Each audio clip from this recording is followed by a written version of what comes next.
Siapkah saudara menjadi seperti Zakheus? Nama Zakheus tidaklah asing bagi umat Kristen yang suka membaca Alkitab atau mendengarkan khotbah-khotbah di gereja.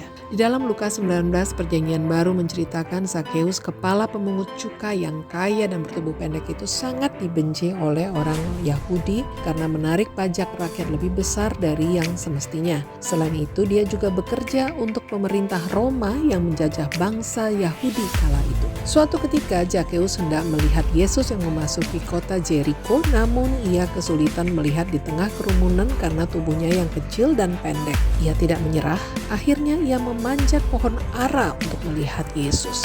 Melihat antusias Zakheus ingin bertemu dengannya, Yesus pun memintanya turun dan berkata ingin menumpang di rumah Zakheus. Betapa sukacitanya Zakheus bahwa Tuhan Yesus ingin berkunjung ke rumahnya. Banyak yang marah kenapa Yesus mau menumpang di rumah orang yang dianggap sangat jahat karena kesemena-menaannya. Tapi tentu saja bagi Yesus, satu jiwa saja yang bertobat, yang mau berubah adalah sebuah sukacita besar bagi segenap surga. Kasih Yesus yang tidak menunjukkan sikap membenci atau menghakimi karena ia pemungut cukai yang semena-mena membuatnya sadar akan dosa-dosanya, dan Zakheus pun bertobat. Di dalam Lukas 19 ayat 8 sampai dengan 10 tersebut diceritakan kepada Tuhan Yesus ia berjanji bahwa Zakheus akan memberikan setengah dari miliknya untuk orang miskin dan mengembalikan yang dia peras dari orang lain sebanyak 4 kali lipat. Tuhan Yesus merespon demikian.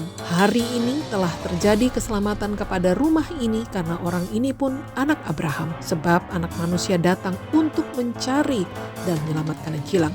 Pertobatan Zakheus bukanlah sekedar janji manisnya kepada Yesus, melainkan ditunjukkannya dengan tindakan konkret mengembalikan hasil rampasannya 4 kali lipat dari orang-orang yang pernah dia peras dan memberikan setengah hartanya kepada orang miskin.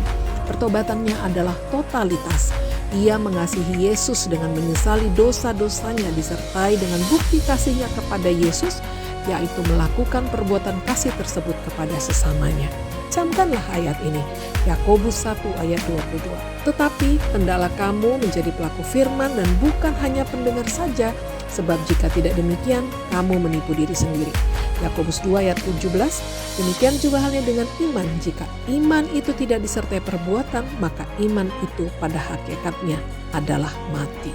Subscribe dan ikuti terus untuk postingan kebenaran Alkitab, short video setiap 1 minggu sekali, dan video lainnya 1 bulan sekali.